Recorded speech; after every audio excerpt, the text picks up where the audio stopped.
Hello friends, good morning. तो हम percentage पढ़ रहे थे और परसेंटेज में हमने अपना बेसिक क्लियर कर लिया था। तो अब हम क्वेश्चंस की ओर आगे बढ़ रहे थे और क्वेश्चंस में मैंने आपको सबसे पहले एक ही एग्जांपल कराया था और बेसिक लेवल का मैंने आपको क्लियर कराया था। क्या यूज करते हैं हम, बेसिक मैंने पूरा क्लियर किया था। तो चलिए आज हम आगे बढ़ते हैं और हम इजी से लेके हार्ड तक के क्वेश्चंस को कैसे करेंगे वो मैं आपको यहाँ पे बताता हूँ।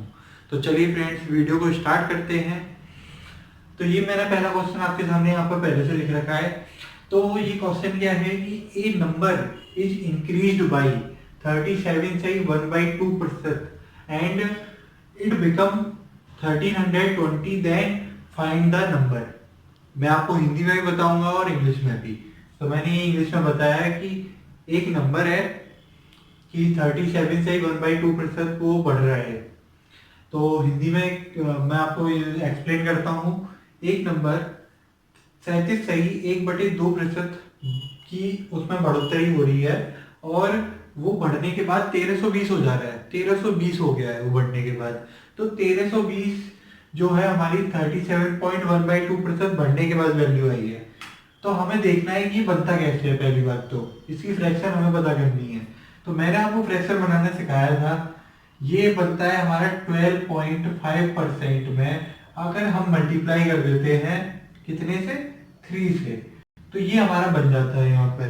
तो हम कैसे करेंगे, तो 12.5% की फ्रैक्शन 1/8 होती है। आप सभी को पता है।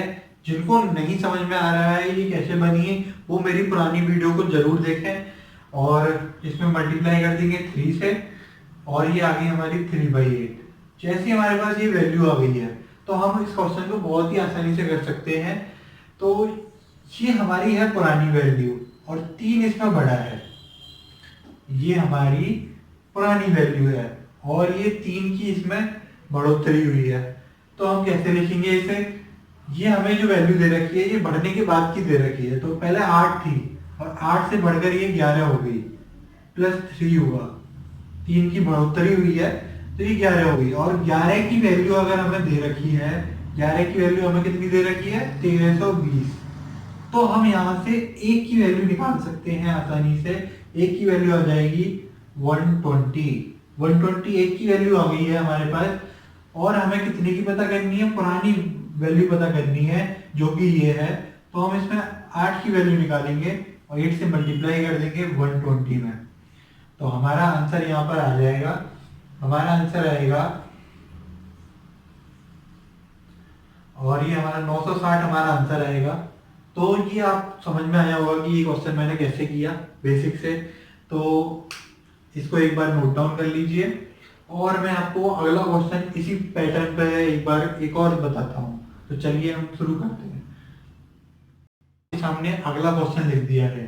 तो अगला क्वेश्चन क्या है कि एक नंबर को हम घटाते हैं और कितना घटाते हैं, 42 सही 6/7% हम उसे घटा देते हैं और वो घटने के बाद कितना रह जाता है, 640।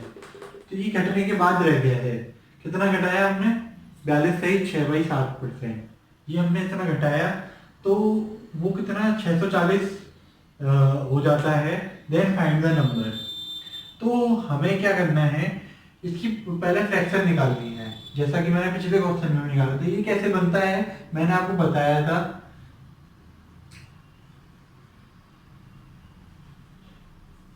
14 सही 2.8% में अगर हम मल्टीप्लाई करेंगे, कितने से करेंगे, यहाँ पर भी हम 3 से मल्टीप्लाई करेंगे तो ये हमें मिलेगा। तो कैसे आएगा, 14.28% की हमें वो पता है फ्रैक्शन 1/7 और इसमें मल्टीप्लाई कर देंगे 3 से। तो ये सब मैं आपको पहले बता चुका हूँ। अब मैं डायरेक्ट लिखता हूँ 3/7। तो ये हमारी 3/7 फ्रैक्शन आ गई। तो अब हम कैसे निकालेंगे, पहले वैल्यू थी हमारी 7 और उसमें से 3 जो है घटा दी गई है। पहले हमारी 7 थी, फिर उसमें से -3 करी गई है और ये हमारी बची है 4।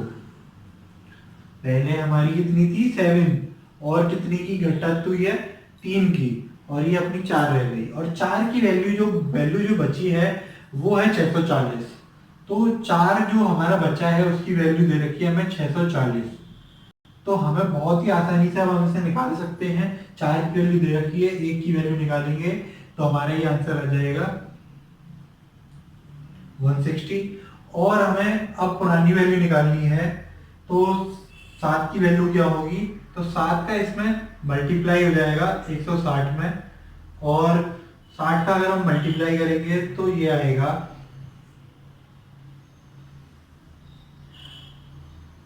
1120 हमारा आंसर आ गया इस क्वेश्चन का। जैसा कि आप लोगों ने देखा, तो ये हमें कितनी आसानी हो रही है, यहाँ पर हमें फ्रैक्शंस वगैरह पता है, इसीलिए वो बेसिक क्लियर करना बहुत ही इंपॉर्टेंट है। जिन लोगों ने वो वीडियो नहीं देखी है तो पुरानी वीडियो पहले देखें, फिर उसके बाद यहाँ पर पहुंचे और उन फ्रैक्शंस को अच्छे से घर पे प्रैक्टिस करें, बनाने की कोशिश करें। चलिए अब हम आगे बढ़ते हैं अगले टाइप के क्वेश्चन की ओर।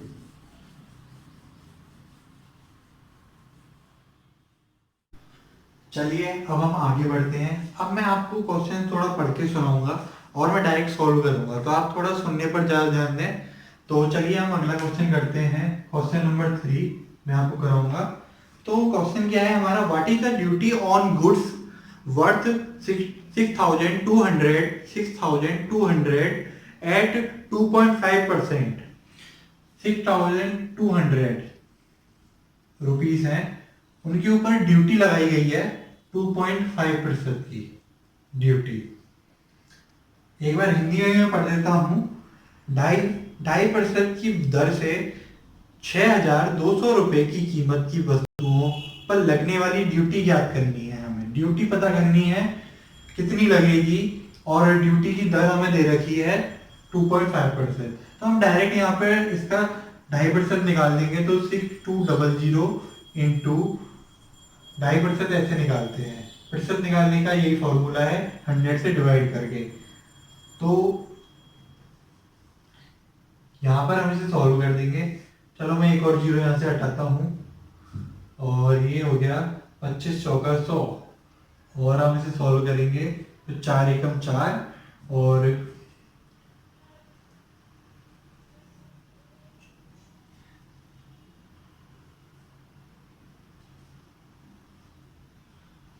और ये एक जीरो हम यहाँ पर और बढ़ाएंगे, क्योंकि हमने यहाँ से पॉइंट हटाया ना, तो एक जीरो और बढ़ेगी, और एक जीरो से एक जीरो यहाँ पर कट जाएगी। 155 रुपीज हमारी ये वो आएगी वैल्यू। 155 रुपीज हमारी ड्यूटी आ गई है। चलिए हम अगला क्वेश्चन करते हैं अब फटाफट से। तो ये आपको समझ में आया होगा कि 2.5% की ड्यूटी लगाई थी, तो 2.5% हमने निकाल दिया, पॉइंट हटाया, 3 जीरो हो गई यहाँ पर, और 25 चौका 100, अगर हम इसे लिख सकते हैं 40, है ना, तो वो मैंने यहाँ पर जीरो लगा दी, जीरो से एक जीरो कर गई यहाँ पर, और 25 चौका 100, और 4 से डिवाइड कर दिया तो 155 आ गया। तो ये बहुत ही आसान क्वेश्चन था। अब अगला क्वेश्चन करते हैं हम फटाफट से।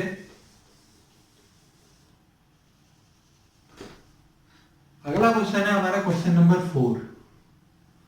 ये हम कैसे करेंगे, एक व्यक्ति जो किराया संग्रहित करता है किराए का 1.5% कमीशन के रूप में लेता है। किराए का 1.5% वो कमीशन के रूप में लेता है। 5,000 रुपए किराया संग्रह करने में उसे कितना कमीशन मिलेगा। तो हमें डायरेक्ट यहाँ पर 5,000 रुपए वो संग्रह कर रहा है, और वह कितने प्रतिशत, 1.5% की दर से वो इसके ऊपर क्या कहते हैं कमीशन लेता है।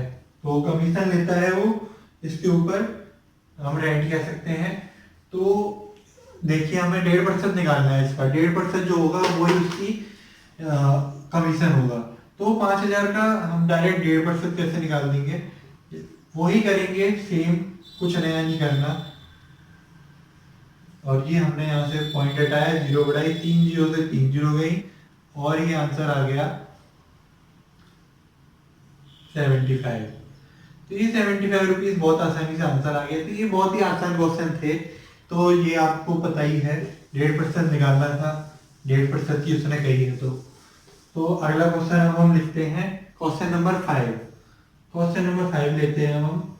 तो क्वेश्चन नंबर 5 है किसी संख्या का 20% 75 होगा। 20% किसी संख्या का 75 है, तो हमें वो संख्या बतानी है। हमें 4 ऑप्शन दे रखे हैं, तो ये हमें 20 की वैल्यू दे रखी है एक तरीके से, 75। हम 1% की वैल्यू निकाल लेंगे। तो ये हमारी कितनी आएगी 75/20। इसे सॉल्व मत करो, सॉल्व करोगे तो आगे पॉइंटों में आएगा। तो हमें कितने की निकालनी है, हमें पूरी वैल्यू निकालनी है 100%। तो इसमें 100 का मल्टीप्लाई हो जाएगा 100% निकालने के लिए, और ये मैंने यहाँ पर 100 का मल्टीप्लाई कर दिया और ये आसानी से 5 आ गया।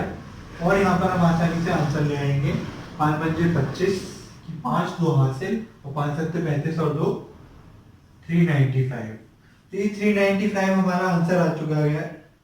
सॉरी 5 7 35 और 2 हासिल में गया तो 37, 375 रुपीज हमारे यहाँ पर वैल्यू आ गई है। तो ये आप देख सकते हैं कितना आसानी से 20% की वैल्यू दे रखी थी, 100% की निकालनी थी, हमें वैल्यू निकालनी थी, हमने निकाल दी। चलिए हम अगला क्वेश्चन करते हैं फटाफट से। Question number 6। क्वेश्चन नंबर 6 क्या है हमारा?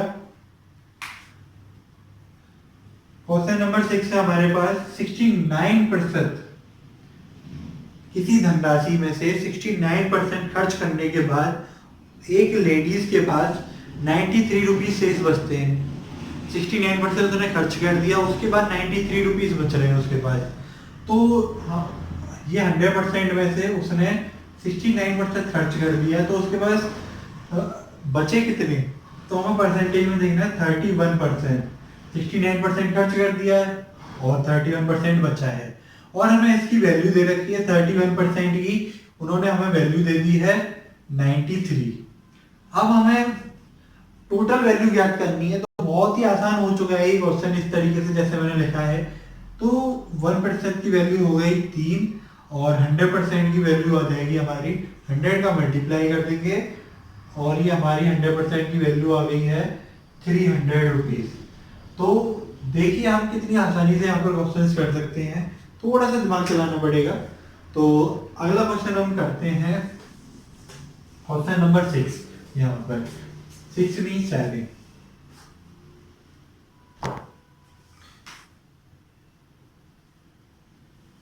क्वेश्चन नंबर पे ध्यान मत देना, थोड़ा आगे पीछे भी हो सकते हैं।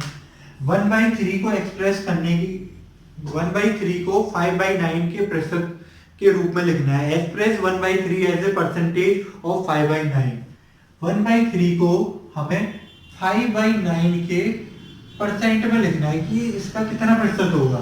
तो 1/3 की प्रतिशत निकालनी है। जैसे हमारे मार्क्स आते हैं, मानिए हमारे 20 मार्क्स आए हैं 40 में से, तो हम ये कैसे निकालते हैं? सेम यही क्वेश्चन है कि ये हमारा टोटल है और इसमें से 1/3 कितना होगा यही पूछ रहा है। तो जैसे हम 20 निकालेंगे तो ये 20/40 करके इंटू 100 कर देते थे, तो बहुत आसानी से निकल जाता था 50%। तो 50% ये जैसे निकला है, तो आप समझ गए होंगे कि कैसे निकालना है। तो ये मैंने एग्जांपल लिया था कि बस ये हमें ऐसे ही रख देना है, कंफ्यूज नहीं होना है इसमें। डायरेक्ट इसने पूछा है कि 1/3 5/9 को नीचे रख देंगे का कितना प्रतिशत होगा, तो 100 का मल्टीप्लाई कर देंगे और ये हमारा आ जाएगा। तो हम 3 या 9 और ये 3 ऊपर चले जाएगा, तो 3/5 इंटू 100 है ना। और ये हमारा आ गया 20 और ये हमारा 60% हमारा आंसर आ चुका है, जो कि आपके सामने है। तो आज हमने बहुत सारे क्वेश्चंस करे और अब हम आगे बढ़ेंगे धीरे धीरे करके और अच्छे क्वेश्चंस की ओर। तो कृपया करके थोड़ी सी प्रैक्टिस करें घर पर, और मैं कल आपको और भी अच्छे क्वेश्चंस कराऊंगा। थोड़ा हम लेवल को बढ़ाएंगे अब धीरे धीरे करके।